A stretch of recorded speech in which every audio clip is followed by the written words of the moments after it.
published in the book. Yep. But I simply believe in ghosts.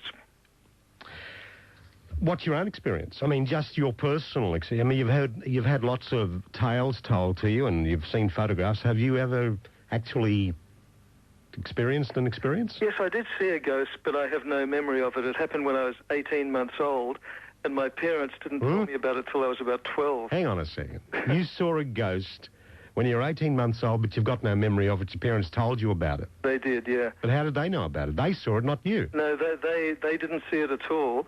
But my father was in the British Army, and he wasn't very well paid, and they rented a basement room. And whenever my ball went into a certain corner, I'd start crying, get my mother to retrieve it, and I'd tell her, I don't like that old man in the corner. Well, my parents saw nothing, but when they were leaving this place, the landlady became quite expansive, and she said, by the way, did you see our ghost? And then she told them that a man had hanged himself in the corner of that room. Oh, dear. Okay. Now, is the book about contemporary ghost stories, or do they date back a way? No, it's 98% modern ghost stories, and modern is in the sense that these are ghosts haunting radio stations, television stations, modern theatres, and so forth. Yeah, I've heard of a few. I think 3UZ in Melbourne had a ghost. Yes, that's right. Well, the 3UZ studios in Burke Street, as they were then, were in the premises of an old brothel.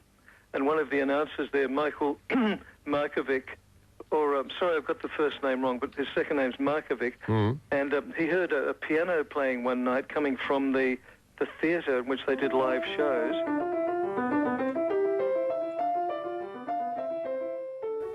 For radio, and he went down there, and it was darkened, but somebody in the darkness was playing a piano.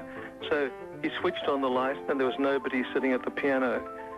But he absolutely swears that that was his experience. And then, of course, there was quite a history of ghosts at 3UZ. But I think the most dramatic one was at 3AW in Melbourne. What are these old broadcasters that...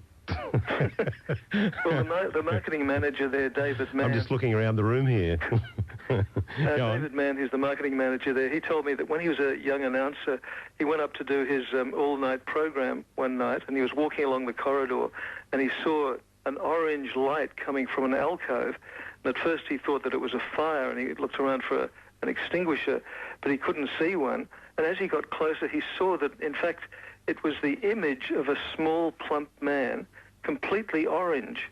And David said he wasn't at all frightened, but he just stood there thinking, what the hell is this? And finally, for no reason he could explain, he put his hand forward and touched the thing, and his hand went into it, then it immediately vanished. Disappeared. Well, the following Monday, he asked the station manager, Bob Quinn, he started to ask him about it, and Bob simply raised his hand and said, David, there's no need to discuss this further.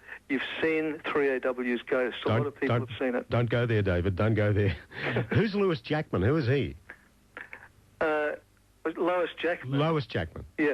Oh, she was somebody who bought a house called Ascot in Toowoomba, Queensland, and she saw this old wreck of a place, and something just clicked in her mind, and she said, I've got to own this house. And it turned out very briefly, it's quite a long chapter, but the house was very badly haunted. And she discovered over 20 years, she was looking up old records and so forth, that a servant had committed suicide in one of the rooms by swallowing strychnine, and she'd been pregnant and she couldn't stand the shame of it. So Lois did various things with friends to put that ghost to rest by having a rescue seance, and also by going to the grave, which was an unmarked grave, and buying a marker to honour that ghost. And I think now, the last I spoke to her, they haven't had the haunting for quite a while. You mentioned a seance there. You're into seances yourself? To some extent. I mean, in the book, we've got photographs of a seance with Kerry Armstrong, the actress, and me, and Kerry Culkins, who's now dead. She was the medium on the stage of the Princess Theatre. And quite fascinatingly, we did make a contact with something. The glass was going around and spelling out words, and that entity made predictions which came true. but it's too long to explain on air, I'm afraid. Anyway, the book is called Haunted, the Book of Australia. It'd be a great Christmas present, wouldn't it? Haunted, the Book of Australian Ghosts by John Pinkney. John, thank you for coming on the program. It's a pleasure, Jim. Interesting stuff. Interesting book. It's what, 327 pages, but there it is. It's called Haunted, the Book of Australia's Ghosts by John Pinkney. And I guess it's available, as they say, at all good bookstores, as opposed to all bad bookstores. It's 12 to 6. Chestnuts roasting on an open fire. Jack Frost nipping at your nose. Yuletide carols. The Spirit of Christmas. 2GB 873. Merry Christmas.